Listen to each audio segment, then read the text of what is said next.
Thanks for taking my question. Yes. My name's Evan Todd, and I'm a survivor of the Columbine Massacre.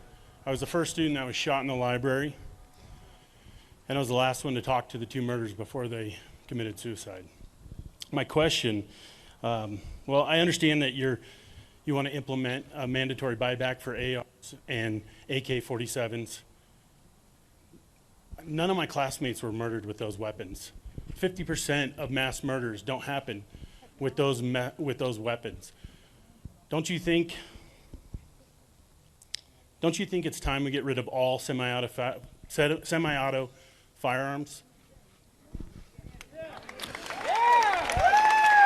Sir, thank you for being here. You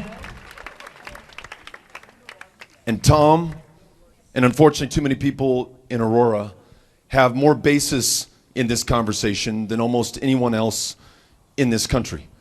And sometimes there is an argument made that if a given proposal or policy would not have prevented a given gun crime or tragedy or massacre, well then we can't do it, or we shouldn't do that.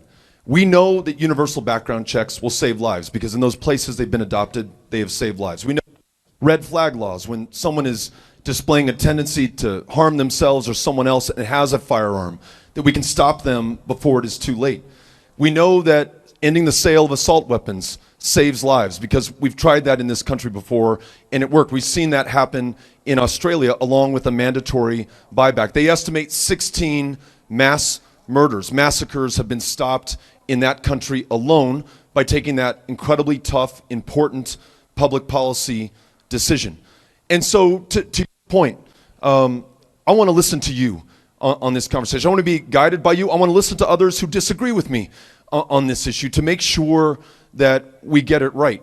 But I'm going to put the lives and the well-being and the safety of my fellow Americans before I put anything else, certainly before I put a gun or the gun manufacturers or the gun lobby or the NRA. So I would love to have, sir, I would love to have your help.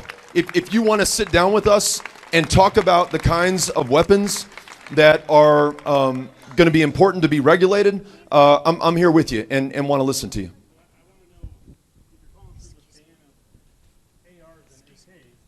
Why aren't you calling for all?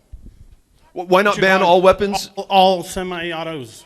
There's of the murders happen with semi-autos. Why not call for all ban on all semi-autos?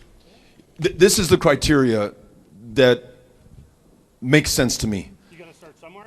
If that weapon was designed to kill people and does so effectively, efficiently, then we should no longer be selling it to one another. If we have high-capacity magazines, a drum that holds 100 rounds, no reason any single one of us should. You don't need rounds to hunt deer or to protect yourself in your home. You need that to go to war. And you should only have that if you're in the armed services of the United States of America. So that's the criteria that I would employ. Okay. So